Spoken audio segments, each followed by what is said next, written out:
Ngayong araw, kahit gaano pa kami kabisi sa buhay, naglaan talaga kami ng araw para makapag-date. A dinner life as a young married couple living in Pampanga. Hey guys, it's Mrs. Castro back again with another mini vlog.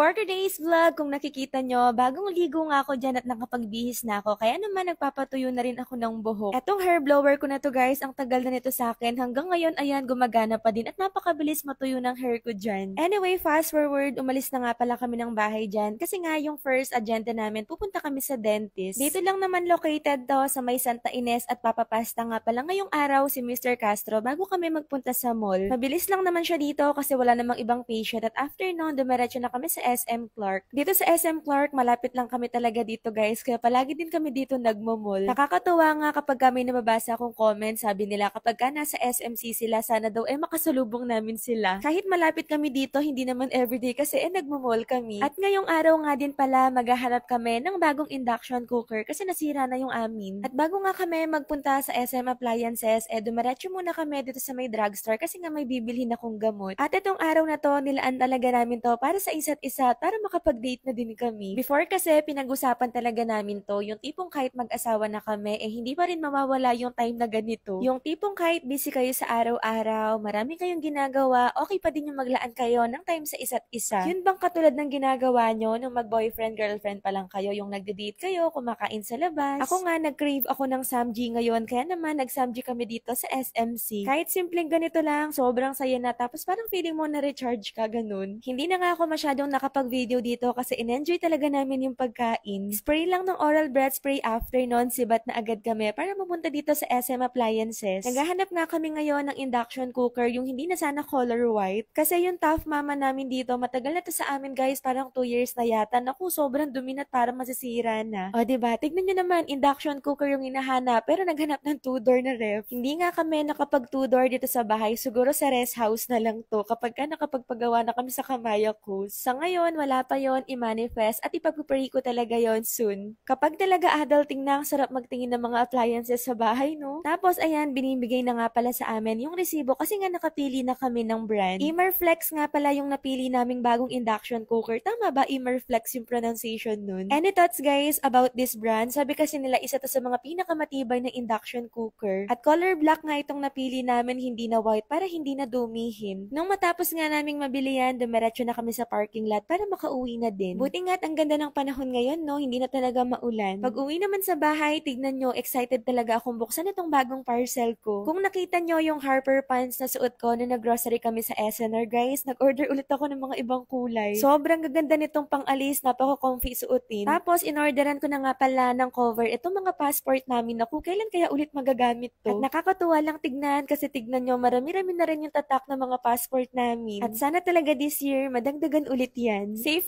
na nga yung passport namin dito at hindi na talaga yan mababasa kasi ang ganda ng cover. Anyway, sabi nga ni Mr. Castro, ayusin na namin itong bagong induction cooker na nabili namin. Ito nga pala yung luma namin na Tough Mama. Tignan nyo, sobrang dulok na. Pero in fairness ha, maganda rin yan tapos matipid din siya sa kuryente. Kaso lang, nadudulok na kasi or nasusunog na yung mga niluluto namin dyan. Kaya naman pinalitan na namin kasi baka pasira na. At itong Emerflex na brand nga pala yung pinalit namin. Mukha namang matibay at maganda. Pag uwi, hindi na kami magdi-dinner pero naisipan namin kainin itong binili namin sa SNR na noodles. Ichiban nga yung pangalan nito, parang katunog ng Ichiran, no? Titikman natin kung medyo kalasa ng Ichiran na ramen. Naku, nag-crave talaga ako nun. Nung nagpunta nga kami sa Hong Kong, sobrang sarap na sarap ako nun. Sana next time sa Japan naman makapag-Ichiran. Masarap naman itong Ichiban pero malayo sa lasa ng Ichiran. Nagtatakip nga ako ng mata dyan kasi nanonood ng horror tong si Mr. Castro. Takot kasi ako guys sa mga horror movie. Basta ayaw na ayaw ko nanonood ng ganun, feeling ko kasi mapapanaginipan ko. Habang kumakain kami dyan, nakatambay si Tabi, si Kali sa harap ko habang si Amor masarap yung tulog. Tignan nyo naman si Amor guys, after niyang mas pay talaga, tumaba talaga lalo. Tsaka mas behave talaga si Amor kesa kay Tabi dahil siguro orange cat si Tabi. Sobrang playful kasi nung si Tabi, si Amor tahimik lang at nonchalant. Kinabukasan, eto nga pala yung lulutuin ko, nag-request yung asawa ko ng pinakbet. Gusto nga raw niya ng gulay tapos sasahugan ko ng baboy, kaya naman ayan, nagluto ako nito. Naku, tsura pa lang, feeling ko masarap na to. Kayo guys, anong niluto nyo ngayon? Anong ulam nyo ngayon? Ang hirap mag-isip ng uulamin din, no? Mabilis lang namang lutuin tong pinakbet kasi gusto ko lang din naman dito, half cook lang. Tignan nyo naman yung itsura, grabe, itsura pa lang para ang sarap na. Mas masarap siguro to kung may kamote. Nakalimutan kong magpabili. Pinatikim ko nga kay Mr. Castro kung ayos na ba yung lasa. Tignan nyo, nanggigil, sobrang sarap yata. O siya, kakain muna kami at kain na rin kayo. Thank you for watching. See you on my next one. Bye! Mwah!